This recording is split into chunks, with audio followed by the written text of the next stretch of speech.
جی بسم اللہ الرحمن الرحیم. اس وقت ہم لوگ موجود ہیں عرفات کے میدان میں، اور عرفات کے میدان میں جو مسجد ہے مسجد النمرہ، تو اس کے 6 مینار اور 3 گنبد ہے، اور اس کا کچھ حصہ جو ہے حدود حرم سے، حدود عرفات سے باہر ہے.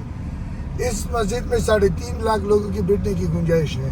3.5 لاکھ ماشاءاللہ ماشاءاللہ. اور اس مسجد میں نبی کریم صلی اللہ علیہ وسلم حج ادا کرنے کے لیے جب آئے تو یہاں پر اپنا خیمہ لگایا، یہاں پر آرام فرمایا، اور اس کے بعد جو ہے نا آپ صلی اللہ علیہ وسلم آگے گئے جبل رحمت کی طرف. تو یہ وہ جگہ ہے جس سے آج کل اس وقت جب حج کے دوران خطبہ ہوتا ہے تو اس مسجد سے ادا ہوتا ہے خطبہ. یہ مسجد نمرہ مسجد ہے، اس کے 9 دروازے ہیں، اور اس مسجد کا کچھ حصہ حدود عرفات سے باہر ہے. میں آپ کو دکھاتا ہوں، یہ دیکھیں یہ یلو کلر کا بورڈ ہے، یہ حدود عرفات کا بورڈ ہے. تو آپ دیکھیں اس بورڈ اور دوسری طرف ایک بورڈ ہے، دونوں بورڈوں سے اس طرف جو ایریا ہے وہ حدود عرفات سے باہر ہے. اس کو وادی عرنا کہتے ہیں. پھر وادی عرنا کی ندی ہے یہاں پہ ایک، تو اس ندی میں میلہ لگا کرتا تھا. تو نبی کریم صلی اللہ علیہ وسلم نبوت سے پہلے یہاں پر آئے تھے، نبوت سے پہلے، اور یہاں پر خرید و فروخت کے لیے آئے تھے، تجارت کے لیے آئے تھے. خدیجہ رضی اللہ عنہ کا تجارت سنبھالتے تھے نبی کریم صلی اللہ علیہ وسلم نبوت سے پہلے. تو نبی کریم صلی اللہ علیہ وسلم جب یہاں پر آئے تو کہا جاتا ہے کہ یہاں پر نبی کریم صلی اللہ علیہ وسلم نے جب تجارت کے لیے آئے تھے وادی عرنا میں، تو یہاں پر آپ صلی اللہ علیہ وسلم نے وضو فرمایا تھا. یہ بیر عرفات کنواں ہے.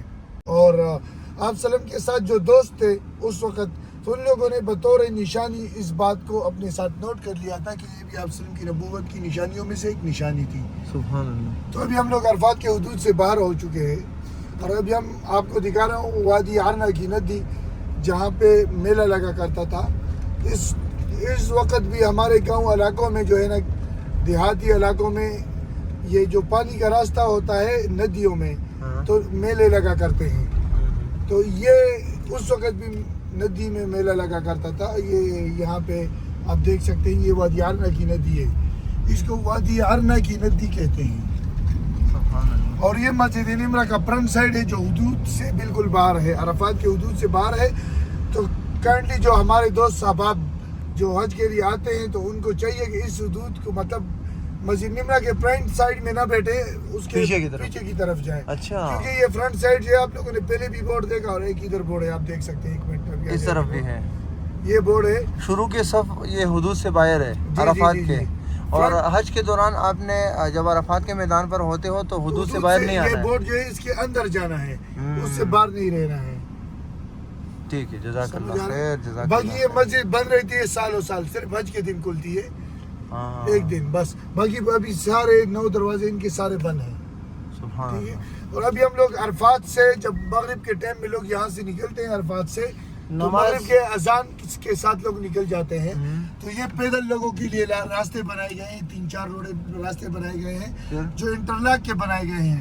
عربی میں اس کو طریق مشا کہتے ہیں، اور انگلش میں اس کو پیدل چلنے والے راستے کا انگلش کی وجہ سے. آگے گری دی آگے. میں پڑھ لوں گا انگلش میں، عربی آپ پڑھتے جاؤ، انگلش میں پڑھتا جاؤں گا. ٹریڈیشنی وے اس طرح بولتے ہیں اس کو.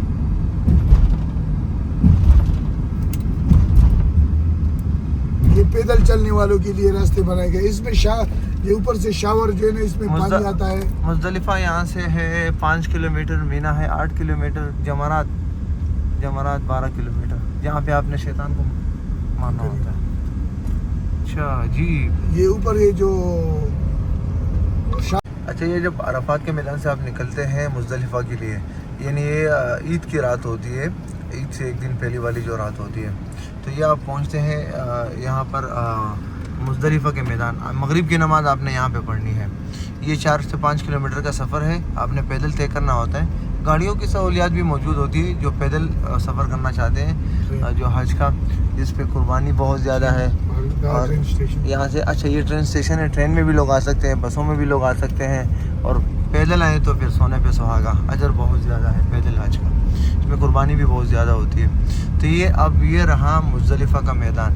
تو ہم ابھی اس وقت مزدلفہ کے ایریا میں داخل ہو چکے ہیں. اور وہ مسجد، وہ جو یہاں پہ کیا نام ہے، مسجد مشعر الحرام، وہ مسجد کی طرح وہ سامنے والی ہے. جی. اچھا، اس مسجد کا ذکر قرآن میں بھی ہے، دوسری پارے میں غالباً. عند المشعر الحرام، اس میں کما ہداکم، اللہ تعالیٰ نے فرمایا کہ اس مسجد کے ساتھ میرا ذکر و اذکار کرو اچھا کھلے آسمان کے نیچے یہاں پر یہ لوگ سارا میدان مزدلفہ ہے. جی جی رات یہاں پہ عید کی جو رات ہوتی ہے وہ آپ نے یہاں پہ گزارنا ہوتا ہے. کھلے آسمان کے نیچے. 10 ذی الحجہ کی جو رات ہوتی ہے آپ نے یہاں پہ گزارنی ہوتی ہے. یہ سارا وضو وغیرہ کا جگہ آپ دیکھ سکتے ہیں. یہ صرف کوئی خیمہ نہیں ایک ہی دن کے لیے کھلتا ہے, باقی دنوں میں یہ سارا بند رہتا ہے. باقی اگر آپ ان مقامات پر آپ زیارت کرنے آتے ہیں تو بس یہی بس ماحول ہوتا ہے, ورنہ حج کے موقع پر تو یہاں پہ قدم رکھنے کی جگہ بھی نہیں ہوتی. یہ رہی وہ مسجد. اس کا ذکر قرآن میں اللہ نے فرمایا. تیسرے کلمہ اس کے بعد آپ نے کہاں نکلنا ہوتا ہے؟ دینا بس پکم پڑا. اس کے بعد پھر لوگ کنکریاں اکٹھی کرتے ہیں یہاں سے مزدلفہ سے, اور پھر کنکریاں وہ کنکریاں کہاں پہ پڑی ہوتی ہے؟ یہ ابھی میں آپ کو دکھاتا ہوں ادھر جا کے. اچھا, لیکن یہ مسجد ہے, مسجد مشعر الحرام.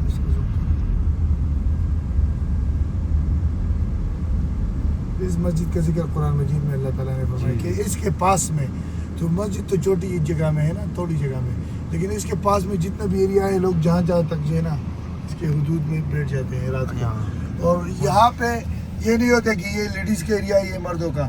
لیڈیز مرد الاؤڈ ہوتے ہیں, لیکن انسان کو اللہ نے ایک یہ ہوتا ہے کہ اس دن آپ کو کوئی پتہ نہیں چلے گا کہ یہ میرے پاس 7 لیڈیز ہے یا مرد ہے. اتنا بندہ تک چکا ہوتا ہے, بالکل تقوی میں ہوتا ہے, اور مطلب اللہ کے حفظ و امان میں ہوتا ہے. اور بہت مبارک رات ہوتی ہے یہ, عرفے کے بعد یہ رات ہوتی ہے, جس رات جو ہے نا اللہ تعالیٰ جو ہے نا دعائیں قبول فرماتا ہے. کھلے آسمان کے نیچے یہ دعائیں لوگ مانگتے ہیں اور ساری رات یہاں پر قیام پر ماتے ہیں. نیچے کچھ بچھانے کے لیے کچھ ہوتا ہے؟ ہاں, وہ نیچے بچھایا ہوتا ہے, کچھ قالین وغیرہ لوگ اپنے ساتھ چٹائیاں لے کر آتے ہیں. اچھا, کوئی جانماز وغیرہ لے کر آتے ہیں ساتھ میں تو, لیکن اوپر چھت, سر کے اوپر کوئی چھت نہیں ہوتا ہے. اور ہونی بھی نہیں چاہیے, حکم یہ ہے. جی جی, ہونے بھی نہیں چاہیے. سبحان اللہ. اور ابھی ہم لوگ جا رہے ہیں مزدلفہ سے واپسی مینا کی طرف. تو یہاں پر یہ آپ دیکھ سکتے ہیں یہ جو کچی جگہ ہے بیچ میں, ابھی تو یہ کچی نہیں آبادیاں بنی, لیکن یہاں پہ کچی جگہیں بنی ہوئی ہے. ابھی ہم لوگ یہاں سے گزریں گے تو آپ کو نظر آ جائے گا چھوٹی چھوٹی یہ کنکریاں پڑی ہوئی ہیں. تو اس جگہ سے لوگ کنکریاں اٹھاتے ہیں اور جو ہے نا شیطان کو مارتے ہیں. یہ آپ دیکھ سکتے ہیں, یہ چھوٹی چھوٹی کنکریاں ہوتی ہیں. جی جی جی جی. تو یہاں سے لوگ کنکریاں اکٹھی کرتے ہیں. 49 کنکریاں مارنی ہوتی ہیں 3 دن میں. اگر کوئی 4 دن مارنا چاہتا ہے تو وہ مستحب عمل ہے, اس کا اجر زیادہ ہے, تو پھر 70 لے جانا پڑتا ہے. تو لوگ زیادہ لے کر جاتے ہیں, اگر ادھر ادھر گر بھی جائے. روزانہ آپ نے کتنے کنکریاں مارے؟ پہلے دن 7 کنکریاں مارتے ہیں بڑے شیطان کو. ٹھیک ہے. پھر جا کے جو ہے نا قربانی کرتے ہیں, اور پھر حلق کر کے جو ہے نا طواف زیارت کرتے ہیں. پھر واپسی میں آ کے مینا میں ٹھہرتے ہیں. پہلے دن احرام آپ جب بال گنج مطلب آپ قربانی کر کے حلق کرنے کے بعد آپ احرام نکالو, پھر واپس مطلب آپ کپڑوں میں کر سکتے ہیں. بہت اچھے. تو پھر آپ مینا میں ٹھہرو گے, سارا دن مینا میں مطلب رات گزار کے اگلے دن صبح جو ہے نا سورج نکلنے کے بعد یا ظہر کے پہلا دن بھی, دوسرا دن بھی, تیسرا دن بھی. اچھا, اگر آپ حرم میں جا کے بیت اللہ میں طواف کر کے واپس آتے ہو تو ٹھیک ہے. جی بسم اللہ الرحمن الرحیم. اس وقت ہم لوگ جا رہے ہیں مزدلفہ سے مینا کی طرف.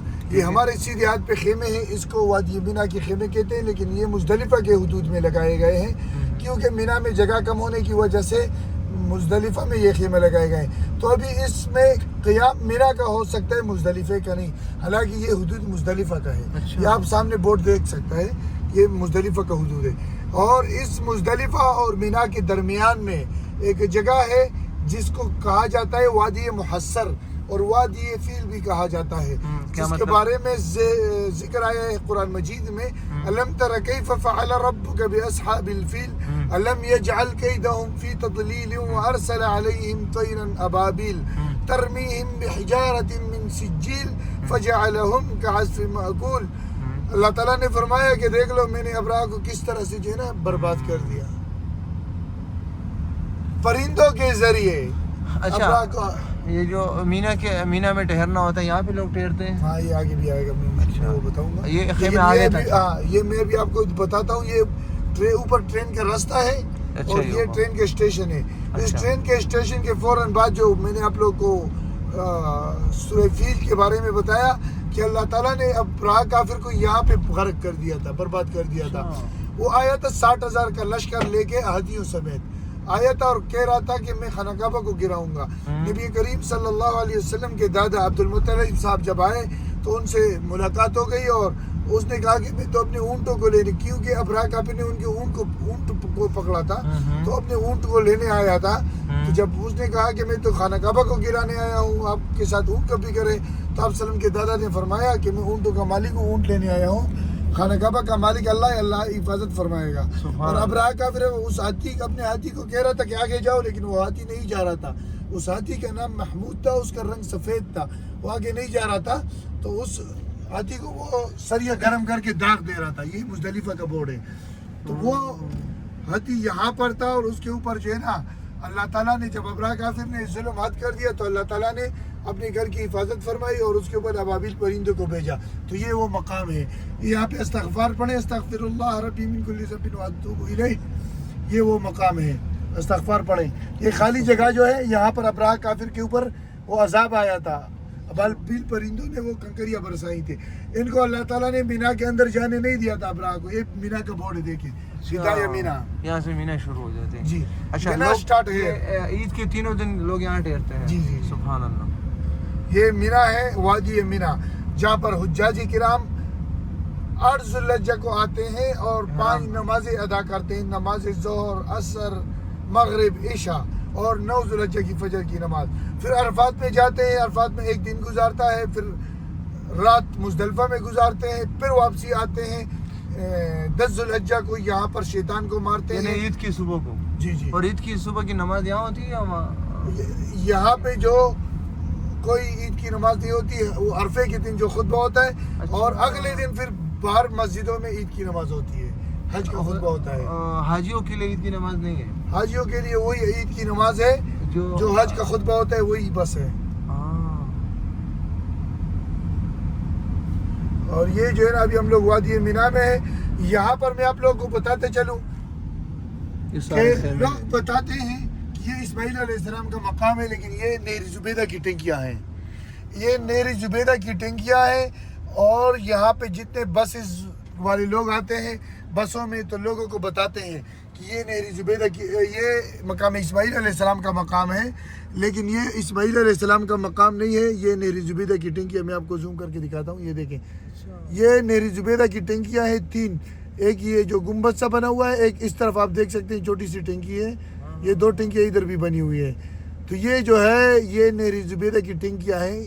اصل میں یہ نیر اوپر سے گیا تھا پہاڑ میں، تو یہاں پہ یہ جو زمین کو کاٹا گیا، پہاڑ کو کاٹا گیا یہ زمین بنانے کے لیے، تو یہ نیر اوپر رہ گیا، تو اس لیے یہ اوپر رہ گیا. تو یہ نیر زبیدہ کی ٹنکی یہاں ہے.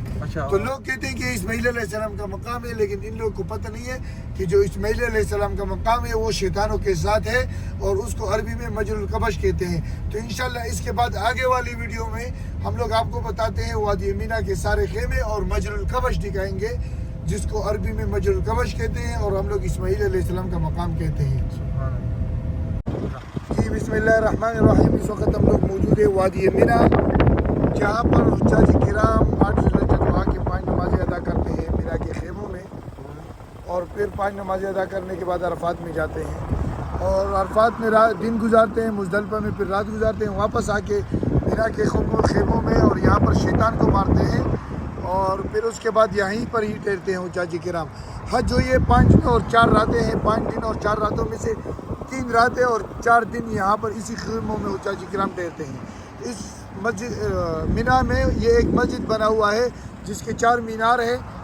جی، جس کے 4 مینار ہے، اس کا نام ہے مسجد خیف. اس میں 70 انبیاء کرام علیہ السلام سے نمازیں ثابت ہے. اور